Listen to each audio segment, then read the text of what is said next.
फर्जी दस्तावेज के आधार पर अवैध नियुक्तियों की जांच के लिए जिला स्तर पर लिखित शिकायत की गई, परंतु आज तक कोई कार्रवाई नहीं हुई है। आपत्तिकर्ता मनीष का स्पष्ट कहना है कि मुझे मेरा पक्ष रखने का अवसर नहीं दिया गया एवं आपत्ति के संबंधित कोई भी दस्तावेज हमसे नहीं मांगे और कोई दस्तावेज की जांच नहीं की गई। बैठक नाम मात्र रखी गई है, जिसमें उपस्थित हुए आपत्तिकर्ता से रजिस्टर में हस्ताक्षर लिए गए। स्वीकृत महिला एवं बाल विकास परियोजना अधिकारी मैडम के द्वारा कहा गया, अब तुम घर जाओ। संबंधित बैठक की जानकारी प्राप्तकर्ताओं के सूत्रों से प्राप्त होने के बाद तत्काल जिला मुख्यालय पर सुनवाई हेतु अग्रिम तिथि को मांग करते हुए लिखित आवेदन प्रस्तुत किए गए, परंतु संबंधित अधिकारी गण द्वारा शिकायतकर्ताओं को आवेदन को अनदेखा करते हुए बैठक ली गई। आपत्तिकर्ता मनीषा का स्पष्ट कहना है, हमें अपना पक्ष रखने का अवसर नहीं दिया गया। आपत्तिकर्ताओं ने गंभीर आरोप लगाते हुए कहा गया कि संबंधित अधिकारियों के द्वारा पूर्व में साठगांठ कर नियुक्तियां कर दी गई, जिस संबंध में भारू ने स्पष्ट कहा कि नियुक्तियों के लिए रिश्वत की मांग की जाती तो आवेदक रिश्वत देता, उनकी नियुक्ति पूर्व से तय हो जाता है। भारू यह भी कहना है कि रिश्वत के संबंध में उनके पास सबूत भी है। झाबुआ से सलीम हुसैन की रिपोर्ट।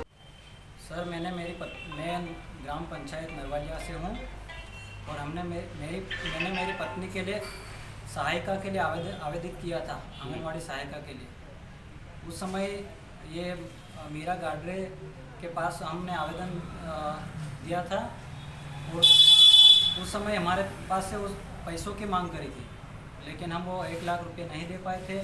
इसलिए उन्होंने फर्जी दस्तावेज जिन लोगों ने लगाए हैं उन लोगों को उन्होंने चयनित कर दिया है। सर, क्या आपसे जो मांग की गई उस संबंध में आपने किसी वरिष्ठ को शिकायत दी क्या? सर, मैंने ये जिला महिला बाल विकास को भी इसकी जानकारी लिखित में दे दी है। सर, 2 बार हमारे बयान हो चुके हैं।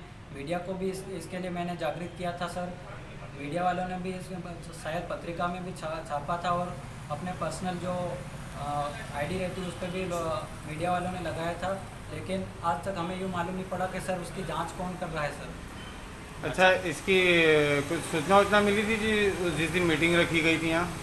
सर, पहले मीटिंग एक बार पहले हमको आदेश मिला था, उस समय वो मीटिंग किसी कारणवश खारिज कर दी गई थी। अच्छा। और अभी जो पिछली 21 तारीख को मीटिंग रखी गई थी उसके लिए हमको सूचित नहीं किया था, बल्कि हमको खाली ऐसा फ़ोन पे सूचित किया गया था। उस समय हम घर पे नहीं थे। हमने उनको बोला था कि हम समय पे नहीं पहुंच पाएंगे, आप हमको लिखित में कोई जानकारी देना हो तो लिखित में दो या आदेश दो तो हम उसमें उपस्थित हो पाएंगे। लेकिन उन्होंने उसको जारी रखते हुए वो मीटिंग ली गई, लेकिन उस मीटिंग के उसी दिन हमने 2 बजे के पहले हमने यहाँ पे अपने जिला महिला बाल विकास, जिला पंचायत सीओ और 2-3 जगह हमने इसका आवेदन कर दिया था कि हमको कोई लिखित जानकारी दे और अगली जानकारी के लिए हमको कोई नई तारीख दे। इसके लिए मैंने मांग करी थी सर, लेकिन उसको ध्यान में न रखते हुए उन्होंने फिर भी वो मीटिंग ली और उस समय जो आवेदक और जो आपत्तिकर्ता थे उनके साइन अंदर ले जाकर ले लिए गए और खाली कागज़ में वो उनके जो हस्ताक्षर लिए गए। उसके बाद अभी न्यूज़ के माध्यम से हमें पता चला है कि जो अपने जिला जो प्रभारी अभी है उन्होंने न्यूज़ में दिया गया कि उसका निराकरण हो चुका है, लेकिन ऐसा कुछ नहीं हुआ है। कुल मिला के हमें अंदेशा है कि इसमें साठगांठ की गई है। सर, अच्छा, आपके पास फर्जी दस्तावेज के संबंध में कुछ ठोस सबूत है, क्या प्रमाण है? सर, जहाँ तक हमारे जो नरवालिया ग्राम पंचायत में जिसने आवेदन किया था, जिस महिला ने, उसका फर्जी दस्तावेज मेरे पास लिखित में भी और कागज़ और कागजी दस्तावेज भी है मेरे पास। सर, फिर भी इसका भी मैंने जिक्र किया था और इसका आवेदन भी मैंने जिला पंचायत सीओ और जिला कार्यक्रम अधिकारी यहाँ पर मैंने दे दिया था, लेकिन आज तक उसका कोई जांच का हमें कुछ जानकारी नहीं है। सर, आपने जो शिकायत की उसकी कोई आज तक संबंधित वरिष्ठ द्वारा कोई कार्रवाई नहीं की गई? कोई कार्रवाई नहीं की गई। सर, अभी आप क्या चाहते हैं? अभी मैं यूँ चाहता हूँ कि सर ऐसे तो आज तो हम इतने समझदार हैं, क्योंकि ऐसे ज़िले में ऐसे कई हमारे आदिवासी लोग हैं सर कि उनका भी कई प्रकार से फर्जीवाड़ा किया गया होगा। मेरे को 100% विश्वास है सर कि यहाँ पर इस 2020 की नियुक्ति में भी फर्जीवाड़ा 100% किया गया है। उसके तहत मैंने आरटीआई के तहत मेरे पूरे जो 2020 की जो नियुक्तियां हैं उसमें मैंने आरटीआई के तहत पूरे दस्तावेज मांगे हैं, लेकिन घबराहट में साठगांठ उन्होंने कर ली है। इस कारण वो अपने वरीयता सूची और दस्तावेजों में संशोधन की कोशिश कर रहे हैं। इसलिए मैंने जो आवेदन किया है आरटीआई के तहत, मुझे मेरे दस्तावेज जल्द से जल्द प्रदान करने की कृपा करे प्रशासन, नहीं तो उसमें बहुत बड़ा भ्रष्टाचार हो सकता है और वो जो दस्तावेज फर्जी दस्तावेज है उनको हटाने की कोशिश की जा रही है सर। अच्छा, आपको ये शिकायत की जांच के संबंध में, आपकी आपत्ति के संबंध में सूचना पत्र कब मिला आपको? सर हमको यह सूचना का पत्र करीबन 2:30 बजे मिला और मैं तो वहाँ, मेरे को मालूम भी नहीं था कहाँ मिला है, कौन देगा ये भी नहीं पता। मैं तो दूर कलेक्टर कार्यालय दूर में जहाँ आदिवासी की मूर्ति थी ना, मैं वहाँ बैठी थी। वो काका है साइन करवा चलेगा, मेरे को कुछ भी नहीं बोला कि यहाँ जाना, वो कहीं भी नहीं बोला। बस मेरे को वो साइन करवा के लेके चले गए आदेश दे के। आपको पढ़ाया उनने? नहीं, कुछ भी नहीं पढ़ाया, बस दे के चले गए, साइन करवा के ले गए बस, और आदेश दे दिया मेरे को। और उसके बाद वहाँ बैठक जहाँ होनी थी, बैठक हुई क्या आपकी? हाँ, वहाँ बैठक हुई तो कोई बैठक कुछ भी नहीं है। वहाँ जाके हम खाली बुलाया, बैठे 3 बजे वो सर आए, बस 1-2 को बुलाया और हम सबसे साइन करवा लिए, बस साइन करवा के भेज दिया। हमने पूछा क्या करना मैडम आप, तो घर जाओ ऐसा ही बोल दिया बस। घर जाने बोल दिया? हाँ। कि अगली तारीख है कि ऐसा कुछ भी नहीं? नहीं बोले, कोई जानकारी नहीं? कहीं भी नहीं। और पूछा हमने तभी कुछ भी नहीं बोला, घर जाओ ऐसा। और सर मैंने सर से जब पूछा तो मैंने बोला सर ये आपने हम लोगों को सिर्फ साइन के लिए बुलाया था या फिर कुछ पूछने के लिए, दो जो जिसने आपत्ति लगाई और जिसका हुआ है उन दोनों का आमने सामने पूछने के लिए बुलाया था या सिर्फ साइन करने के लिए? तो उन्होंने बोला सर ये तो वो आप उनसे पूछना सर, ये क्या बोलते जिला में जिला कार्यक्रम अधिकारी? नहीं ये अपना जिला पंचायत CO, CO। हाँ, जिला, हाँ उनसे मिलोगे। उन्होंने ये बोला सर कितने, मैंने उनसे ये भी पूछा सर कितने लोगों की सदस्य की आपकी ये तो हम 5 लोगों की है। मैंने उनसे ये भी कहा सर 5 लोगों की अगर ये सदस्यता है तो मुझे उन 5 के नाम चाहिए सर, और मैं आवेदन लगाऊँ। तो आपने बिना कुछ ना इनसे पूछा कि तुम्हारा क्या एजुकेशन है, किस लिए तुमने आपत्ति ली थी, कुछ भी नहीं पूछा। और डायरेक्ट इन लोगों ने क्या करा सर, सिर्फ गए तो तुम साइन करो, और ये देखे मेरे बाद सब साइन करके भेड़ बकरी की तरफ भेज दिया और साइन करवा के वापस भेज दिया। तो गलत मैंने बात। उनसे बाहर निकलने के बाद सबसे पूछा, वो मैडम जो अधिकारी है वो तो मेरे से दूर दूर रही। मैंने जब पूछा वो जवाब भी नहीं दिया उन्होंने कुछ भी। जो सर थे विकलांग है सर, उन्होंने बोला कि हमको नहीं पता ये तो आप जिला CO सर से पूछना। मैंने बोला सर आप फिर इकट्ठे किस लिए हुए थे, ये भी पूछा मैंने उनसे, तो कोई जवाब नहीं दिया उन्होंने। तो ये था इन्होंने पूछना था, बस इतना भी करेंगे। मैंने बोला सर अब तो इसका मतलब जो पहले से नियुक्ति हो गई उन्हीं का होगा, बाकी तो आपने बिना मतलब किसी ना डॉक्यूमेंट्स देखे, किसी के ना किसी जानकारी ली, ना किसी को आमने सामने करके ना आपने पूछा कि आपको क्या दिक्कत, आपने क्यों आपत्ति ली, वो पूछना चाहिए सर, वो भी नहीं पूछा उन्होंने।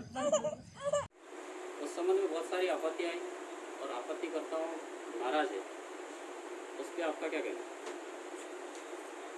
आपत्ति का निराकरण जिले में होता है। जिले में संबंधित विभाग का क्या उत्तरदायित्व रहता है? आप CDPO है, आरोप है कि फर्जी दस्तावेज के आधार पे आपने अंक दिए गए, तो क्या आपने जनपद से मंगा के इसकी कुछ जांच शिक्षित जिला कार्य समिति करेगी। समिति करेगी? समिति के अध्यक्ष कौन है? वो जिले में आप पता कर लीजिए। नहीं, आरोप ये है कि बैठक बुलाई गई थी पर उनको उनका पक्ष रखने का अवसर नहीं दिया गया। वो जिला कार्यालय बताएंगे। जिला कार्यालय कौन? जिला कार्यालय की समिति। बैठक में तो आप भी गए होंगे? बैठक में मैं गई थी, लेकिन वहाँ तो जिला कार्यक्रम अधिकारी आपको जवाब देंगे। चौहान साहब जो प्रभारी अधिकारी है वर्तमान में, उनका कहना है कि जो भी दस्तावेज दिए गए उनके आधार पे हमने अंक दे दिए गए। तो आप ये बताइए कि आपत्ति लेने का मतलब क्या होता है? अब ये तो आपत्ति का निराकरण करने वाली समिति जाने। इस समिति जाने, आपका क्या उत्तरदायित्व, आपकी कुछ जिम्मेदारी है क्या? नहीं, जब आपत्ति में चला जाता है तो वो तो जिला समिति ही बताएगी। हितग्राहियों को सूचना आपके द्वारा दी गई थी? हाँ, दी गई। कितने समय पहले दी गई? कितने समय पहले दी माया? इसको हमको प्राप्त हुआ, किसको ही देती थी। लिखित आरोप ये है कि किसी को आपने सूचना तो तामील करवाई नहीं। फोन से देती, आजकल फोन ज़्यादा है, सबको फोन से सूचना देती थी और पेपर दिए गए तो मैंने से इनकार कर रहे थे वो लोग, हमने ले लिया। इसमें जैसे फर्जी दस्तावेज है, मान लीजिए कि सिद्ध पाएगा तो आप क्या कार्रवाई करेंगे? जी, फर्जी दस्तावेज है, अंक सूची, मान लीजिए कि राशन कार्ड सिद्ध पाया गया तो ऐसे में आप संबंधित के विरुद्ध क्या कार्रवाई करेंगे? उसके लिए उचित कार्रवाई की करेंगे। कौन करेगा? जिला समिति जो भी बताएंगे। आपत्तिकर्ताओं का आरोप है कि हमारे जो भी दस्तावेज हमने जिस चीज़ पे आपत्ति ली उनको भी संशोधन किया जा रहा गलत तरीके से। ये तो जिला कार्यालय समिति निर्णय लेगी और जो भी हुआ आपत्तिकर्ता वहीं जिले में ही होगा ना। जिला अधिकारी प्रभारी का कहना है कि ऑर्डर हो चुका है, बैठक हो चुकी है। आप कह रहे हैं कि आपत्ति जो भी निर्णय बैठक लेगी। नहीं तो अभी हमारे पास तो आदेश आया। आदेश नहीं आया? नहीं, आदेश नहीं आया तो चौहान साहब तो बोल रहे हैं स्पष्ट कि बैठक हो चुकी। प्रकार की सूचना नहीं दी गई, इस संबंध में आपका क्या कहना? जहाँ तक मेरी जानकारी है पूरा प्रोसेस फॉलो हुआ है, पर अभी ये नई इन्फॉर्मेशन आप लोग मेरे को दे रहे हैं, इसकी मैं पुष्टि करा लूँ, उसी के बाद कुछ कह पाएंगे। अभी हमने संबंधित अधिकारी से भी इस संबंध में जानकारी चाहिए तो उनका स्पष्ट तौर पे कहना कि हमने फ़ोन पे सूचना दी गई थी। क्या फ़ोन पे सूचना देना वैधानिक है? मैं एक बार देख लेता हूँ कि उन्होंने क्या प्रोसेस फॉलो करा है। जो भी सूचना दी गई है उसकी यहाँ पर एक पुष्टि रहती है, मैं उनसे पूछ लेता हूँ कि पुष्टि है या नहीं हमारे पास। जिला कार्यक्रम अधिकारी प्रभारी चौहान साहब का कहना है कि सीओ साहब ने इस संबंध में बैठक ली और आदेश भी हो चुका है। लिपिक त्रुटि की वजह से अभी आदेश रुके हुए हैं।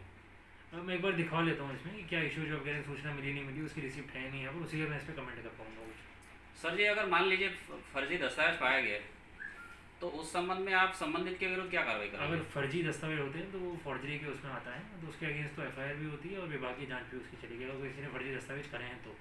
बट ये आफ्टर इंक्वायरी पता चलेगा कि दस्तावेज फर्जी थे या नहीं थे। सीडीपीओ का कहना है कि जो भी ये जानकारी आपको लेना वो सीओ साहब से ले, जिले स्तर पे ले, हमको इस संबंध में कोई जानकारी नहीं। ऐसा नहीं होता है, ये आप मेरे को बता रहे सीडीपीओ ने कहा है, मेरे को सीडीपीओ से पूछना पड़ेगा कि क्या इशू है ना। उन्होंने बाइट में कहा बाकायदा। ठीक, तो आप मेरे को बाइट की एक बार वीडियो दे दें, मैं एक बार सीडीपीओ से चर्चा कर दूँगा क्या इशू है। श्रीमान, इनका ये भी कहना है कि हमने दस्तावेज मंगाया था जनपद से, बीपीएल एपीएल की सूची, उसके बाद मार्किंग जो भी हुई, तो आपत्तिकर्ताओं का आरोप सीधे सीधे है कि किसी ने 2 दस्तावेज लगाए राशन कार्ड, तो वो चूक कैसे हुई? मैं आपका प्रश्न नहीं समझ पाया। एपीएल बीपीएल क्या सर? प्रश्न क्लियर करिए। दोनों राशन कार्ड से इस चीज़ पे गौर नहीं किया। ये एक व्यक्ति या तो एपीएल लाइन में होगा या बीपीएल में होगा, तो आप किस जगह की बात करें, मेरे को पर्टिकुलर नाम उसका आप दे दें लिखित में, मैं एक बार दिखा लेता हूँ कि क्या इशू है उसका। वो गरीबी रेखा से नीचे था या ऊपर था, ये जनपद में भी एक सूची रहती है, वहाँ से वेरीफाई हम कर सकते हैं।